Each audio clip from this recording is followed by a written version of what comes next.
Vous avez des thèmes sensibles dans vos chansons, des fois éducatifs, mais parfois aussi le thème d'amour, qu'on considère des fois comme des insanités aussi.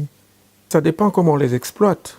Quand on exploite les choses avec un besoin de justesse dans la façon de communiquer, un besoin de s'éloigner de tout ce qui est obscène, forcément on évolue dans le bon sens. Et c'est mon cas. Je suis quelqu'un qui peut heurter des sensibilités, mais en éduquant. Mais pas en incitant à la débauche. Non, jamais. Georges Maï, Albert Félio, ma chérie, elle est lolo, comment quoi? Le mouvement, le balcon, très Miss Lolo, ma chérie, elle est lolo, ben oui, cette chanson est une chanson qui touche l'esprit, qui touche le corps, et particulièrement la poitrine de la femme. Mais n'importe qui écouterait cette chanson penserait à quelque chose qui tend vers l'obscène. Mais non, ça n'a rien à voir. Ça n'a rien à voir. Je dis qu'il faut protéger le côté rondelet de nos femmes africaines. Il faut leur permettre de s'exprimer telles qu'elles sont naturellement.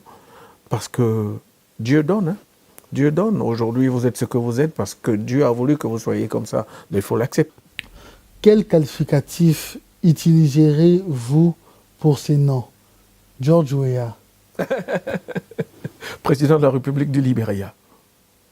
Liberia Power. Je l'ai toujours appelé comme ça, avant qu'il soit chef d'État. J'ai écrit une chanson qui s'appelle DJ Tasman.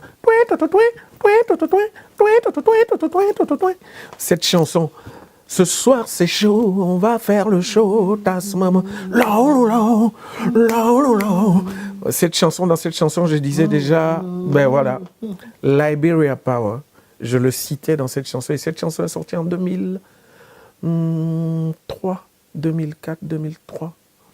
Alors imaginez, j'avais déjà prédit qu'il allait être le pouvoir du Libéria. Aujourd'hui, il est le chef d'État. Dieu merci, il le reconnaît. Il m'a invité à son investiture. Il m'a invité même pour sa campagne pour faire des concerts. Il a gagné, je suis heureux pour lui. Koffi Olomide, Le grand Mopao, c'est l'artiste que je connais le plus en RDC, celui que je respecte le plus aussi, pour ce qu'il a réalisé. Et parce que je le connais mieux que les autres en fait. C'est pas parce que j'ignore les autres. Non, je le connais mieux, donc j'ai plus d'aptitude pour le juger. Et c'est pour ça que je le prends toujours en exemple. Pour moi, c'est un guide. C'est un guide, il est même plus qu'un guide. Et c'est nos devanciers. Hein. Moi, ça m'est arrivé de vouloir même faire comme lui à un moment donné. Ma couronne est venue de lui.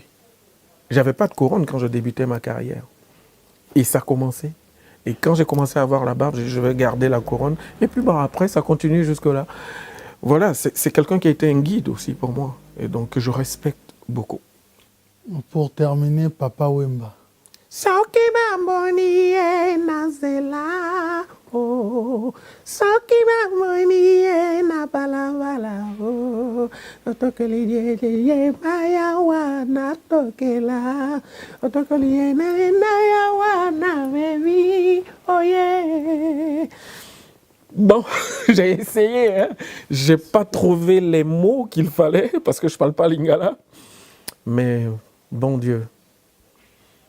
Est-ce que le Congo trouvera une voix comme lui, après lui? Une grosse perte pour la RDC. Grosse perte.